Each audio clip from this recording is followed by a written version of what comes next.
Bonjour, bonsoir à tous et à toutes, bienvenue dans cette nouvelle chronique rôliste et aujourd'hui on va voir comment introduire des scénarios. Le but ne va pas être de dresser un portrait exhaustif de toutes les méthodes qu'il existe pour lancer une partie, étant donné qu'il y en a pléthore. À la place on va en présenter quelques-unes qui pourront vous donner des idées, soit en les croisant, soit en les retravaillant, pour lancer vous-même vos campagnes, vos scénarios, etc. Le but est d'améliorer en fait l'accroche. C'est par ces quelques moments que le joueur va se sentir impliqué, qu'il va simplement sortir de son cadre de « je suis une personne » et entrer dans son cadre de « je suis un personnage ». Un bond qui est nécessaire de faire et que ce sont vos mots qui amènent depuis le monde réel à ce monde imaginaire dans lequel va se passer cette aventure incroyable que vous narrez.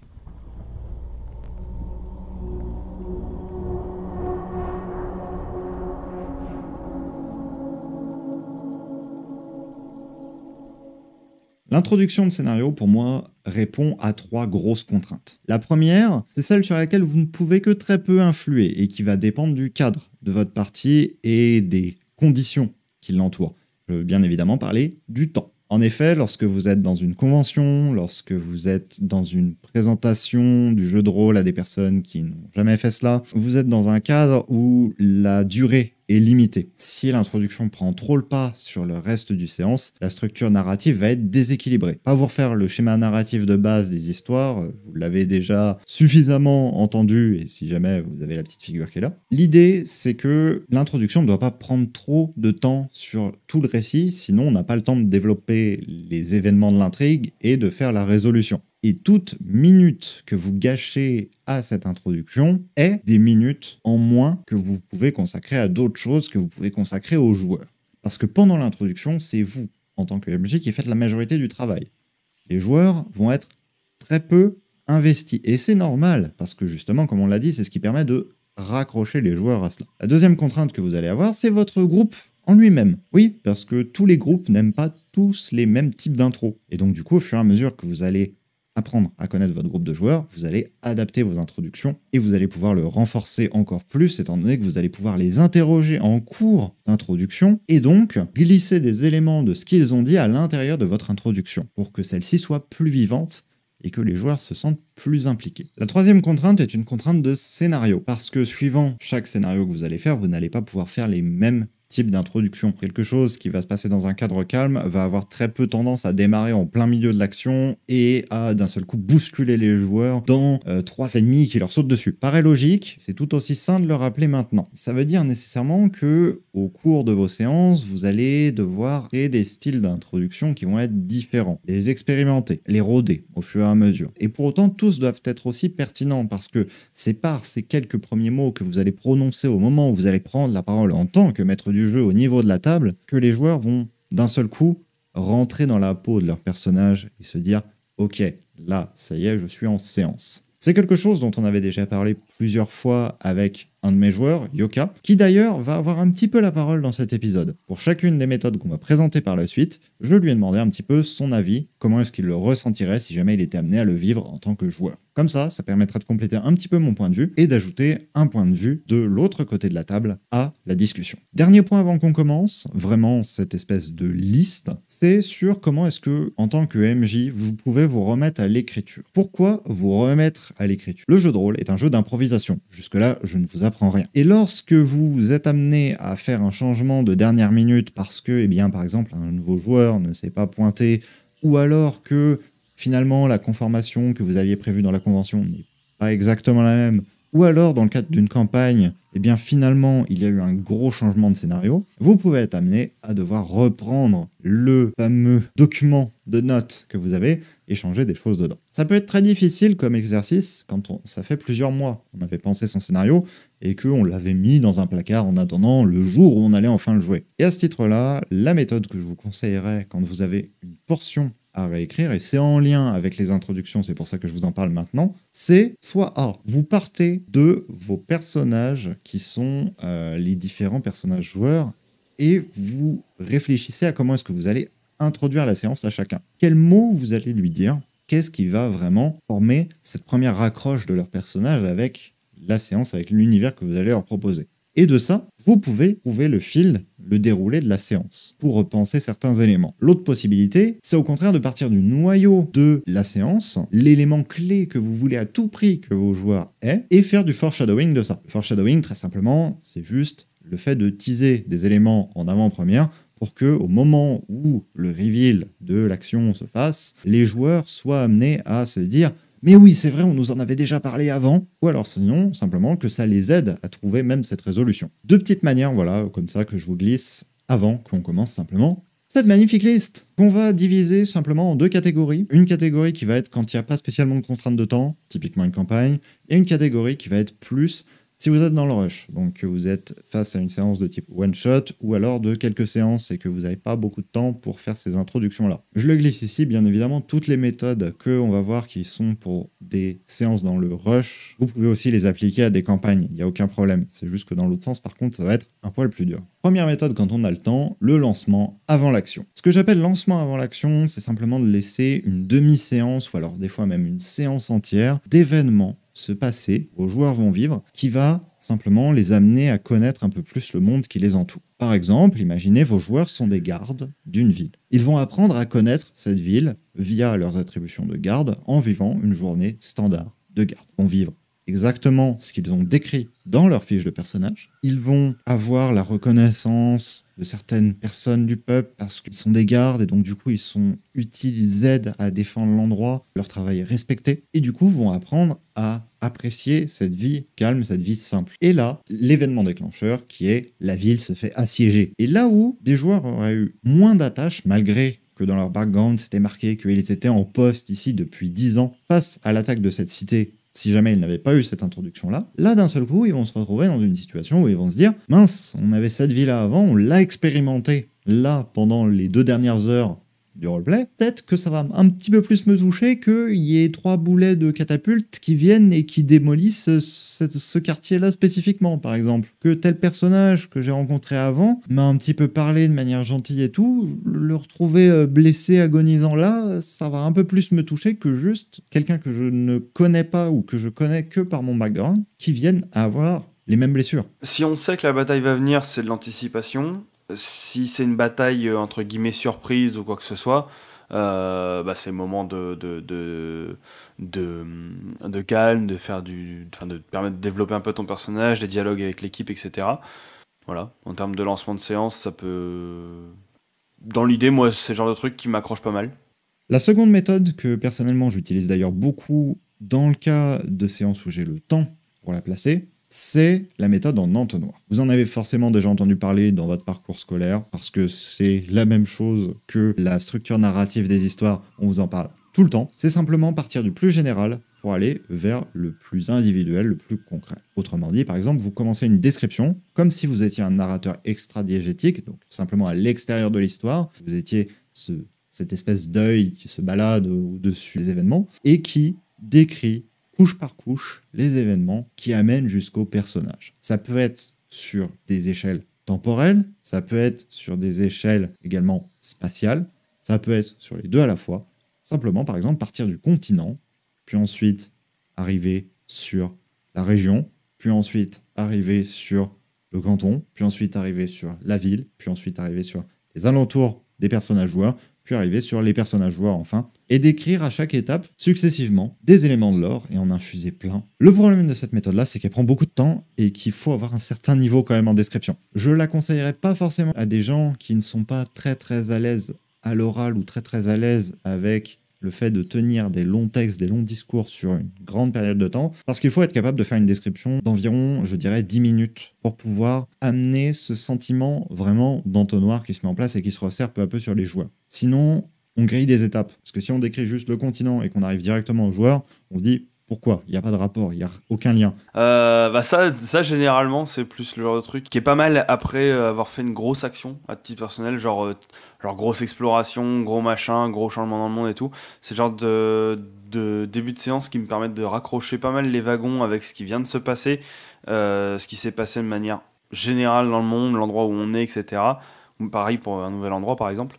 Ça permet de raccrocher les cordes jusqu'à ensuite venir à nous. Donc, sans juste nous dire, vous êtes à un endroit random que vous connaissez pas, voilà, comment vous vous sentez. Plutôt que de ça, ça permet d'avoir un récap en gros de la situation, dans le sens où c'est des choses que notre personnage peut savoir ou sait. Typiquement, description d'une grande région, etc., puis de la zone, puis de machin, c'est des choses que notre personnage sait. Typiquement, tu me dis va dans le sud de la France, bah, tu me fais une description de la Méditerranée, des montagnes et des pins, bah, je sais qu'il y a la Méditerranée, les montagnes et les pins dans le sud, je suis pas complètement con, tu vois. Mais un personnage dans un JDR, lui, ce qu'il voit, c'est parce que nous, en tant que joueur, on voit, donc ça permet de raccrocher et de se sentir plus inclus dans son environnement en tant que personnage.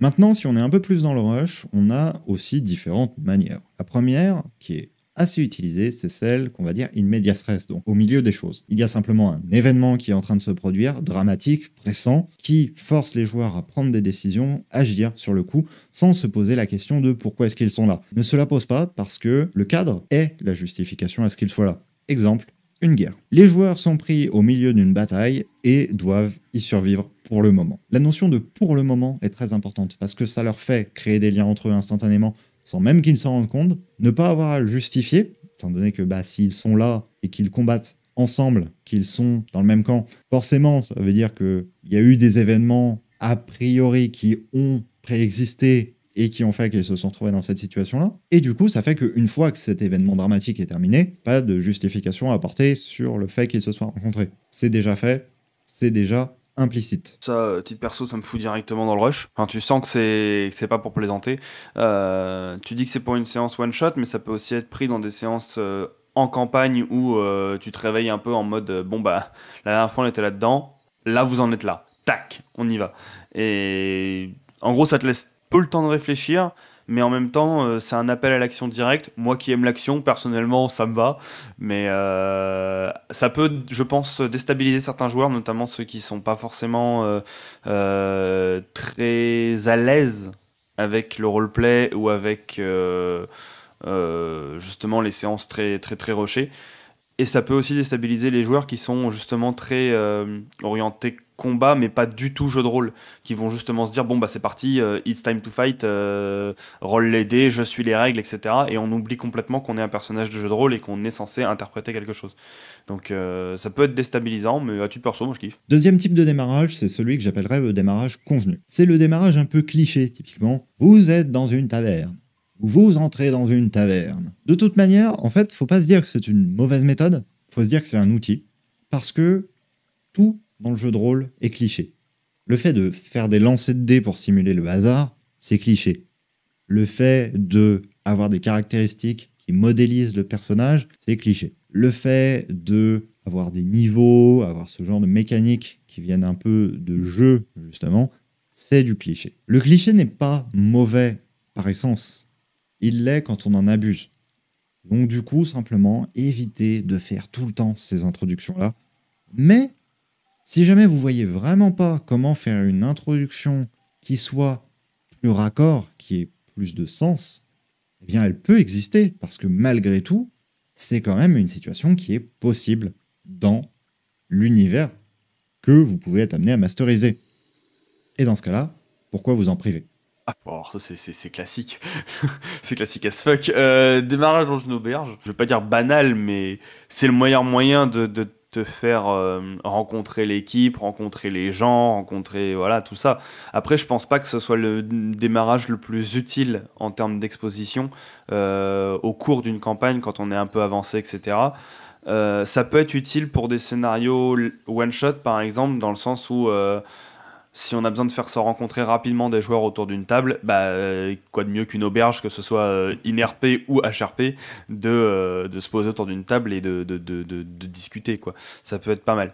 Point qui va être un peu plus développé parce que un peu moins utilisé, le flashback en tant que point de départ ou point d'arrivée. Avec ça, il faut faire vraiment attention à votre contrainte de temps. Si ça peut être très bien réussi, si ça mange trop de temps sur la séance, ça peut être péjoratif. Alors, qu'est-ce que j'entends par cette technique ? De partir du présent pour expliquer un événement passé et revenir ensuite au présent, qui soit donc flashback, qu'il soit introduit par un joueur ou par un PNJ, d'une séquence que tous les personnages joueurs ont vécu, ou alors que un PNJ va raconter et que donc du coup vous faites vivre en flashback pour donner des informations à vos personnages joueurs, soit comme point d'arrivée, dans le sens, l'introduction se fait dans un présent et tout le scénario va se jouer dans le passé et va être une retranscription des événements qui ont amené les personnages joueurs à être dans la situation dans laquelle ils sont actuellement.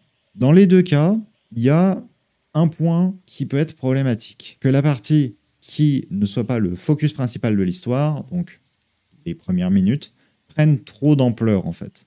Que avant le démarrage du flashback, dans un sens ou dans l'autre, en fait, on prenne trop de temps à narrer des événements et à laisser les joueurs trop de liberté et donc qu'ils commencent à influer avant que, eh bien simplement, le flashback débute. Donc du coup, mon gros conseil, ce sera qu'il se doit d'être contenu dans le temps et surtout guidé. C'est le genre d'introduction où vous laissez très peu de marge de manœuvre à vos personnages joueurs pour pas les lancer en fait dans une espèce d'intrigue qui se passe au niveau de l'introduction, alors que au-delà du cadre de l'introduction, ce présent n'existera pas dans l'histoire. Faut que ce soit bien amené, bien placé. Si c'est un événement capital pour les joueurs ou pour un joueur en particulier, ça peut être pas mal. Après, le souci encore, c'est si c'est un flashback par exemple qui est vu d'un point de vue d'un joueur ou d'un point de vue, voilà, ça peut déstabiliser le reste de l'équipe, basiquement. Après, si c'est un flashback par exemple vu d'un PNJ, etc., ça peut être pas mal non plus. Pareil pour histoire d'amener du contexte, etc. À titre personnel, ce genre de truc me pousserait directement à la réflexion, dans le sens où j'aurais l'impression d'avoir loupé quelque chose à un moment du JDR, et donc me dire, tiens, si on commence par ça, c'est peut-être parce qu'on a besoin de prendre une information de cette description et de cette narration-là, donc c'est important. Après, une séance qui commence normale et qui part en flashback, là j'ai envie de dire, pourquoi pas, c'est un outil de narration, donc si c'est quelque chose de bien amené, il n'y a pas de raison à ce que ce soit déstabilisant, tant que la transition entre le présent RP et le flashback RP, elle est bien amenée, quoi. Si c'est un peu flou, ça peut être un peu confus, notamment si on commence réellement une séance ou une saison avec ce genre de truc.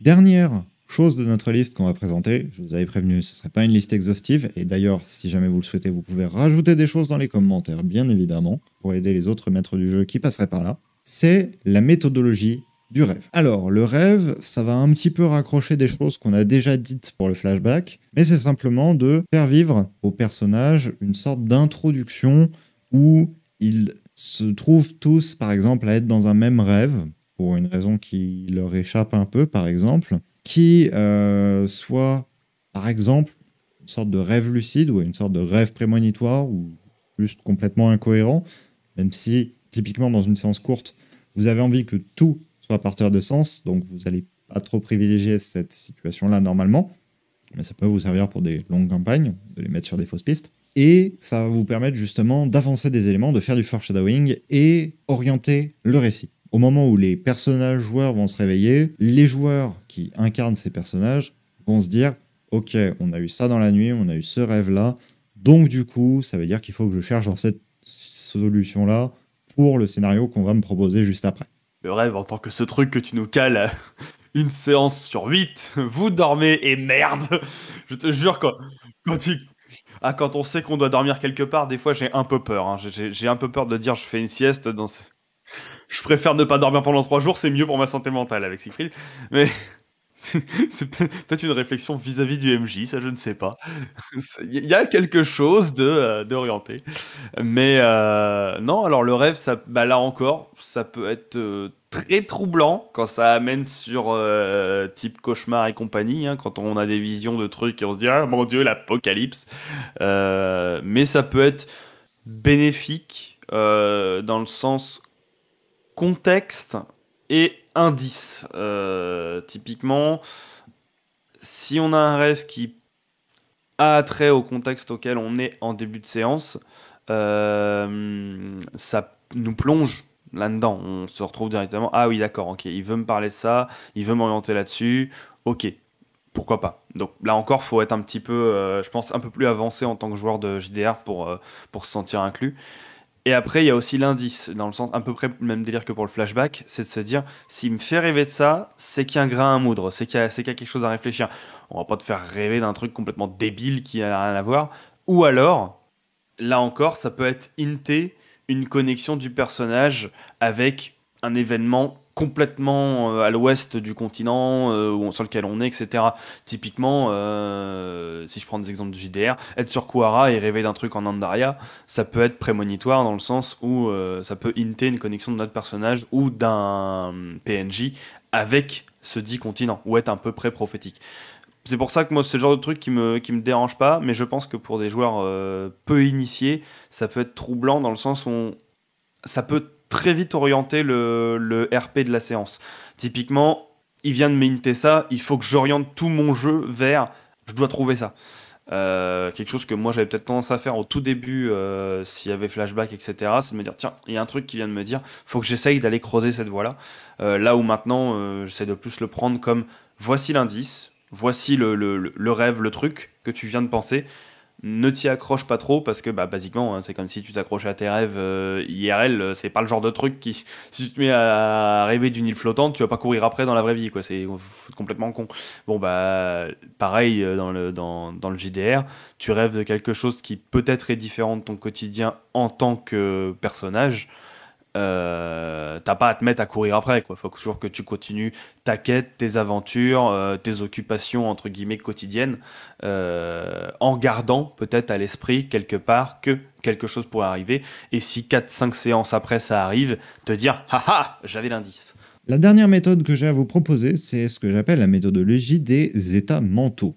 Alors bien évidemment, vous pouvez l'utiliser en combinaison de n'importe quelle autre technique, et cette méthodologie, vous pouvez l'utiliser à d'autres endroits que l'introduction. Mais elle y est assez adaptée, et particulièrement aux zones un peu charnières, j'ai envie de dire. Donc par exemple, entre deux séances, ou alors quand vous venez de faire vivre à vos joueurs une toute petite introduction très courte mais très intense, et que ensuite vous voulez faire la charnière entre cette introduction-là et le début de votre récit. C'est simplement demander à chaque joueur comment est-ce que son personnage se sent mentalement face à cette situation. Il va vous dire des éléments et ça va vous permettre de tâter un peu le terrain, de commencer à poser des bases sur la suite et de reprendre des éléments de ça pour les intégrer à votre scénario par la suite et les intégrer à votre séance là, maintenant, tout de suite. Si un joueur est amené à vous dire bah là, je commence à me sentir moyennement bien vis-à-vis de cette situation, vous pouvez choisir d'accentuer ça en faisant revenir plusieurs fois l'élément en question au cours de la séance, par exemple, et donc mettre en avant le personnage de ce joueur-là par ce biais-là, qui n'est pas un biais simplement de le personnage fait une action, mais vraiment le personnage vit quelque chose, que ce soit en rapport avec son background ou pas forcément, et que, du coup, ça va lui permettre d'avoir un moment où il est placé sous les feux du projecteur, et ce, qui soit teasé dès l'introduction et qui soit amené par le joueur en lui-même. Parce que ce que le joueur va vous dire à ce moment-là, c'est ce que lui ressent, que son personnage ressent. Et ce sera avec ses mots à lui qu'il va le dire. Donc si vous reprenez ces mots et que vous jouez sur cette partie-là, évidemment, le joueur va se sentir écouté, va se sentir concerné par l'histoire du coup, et ça va être un moyen de l'accrocher.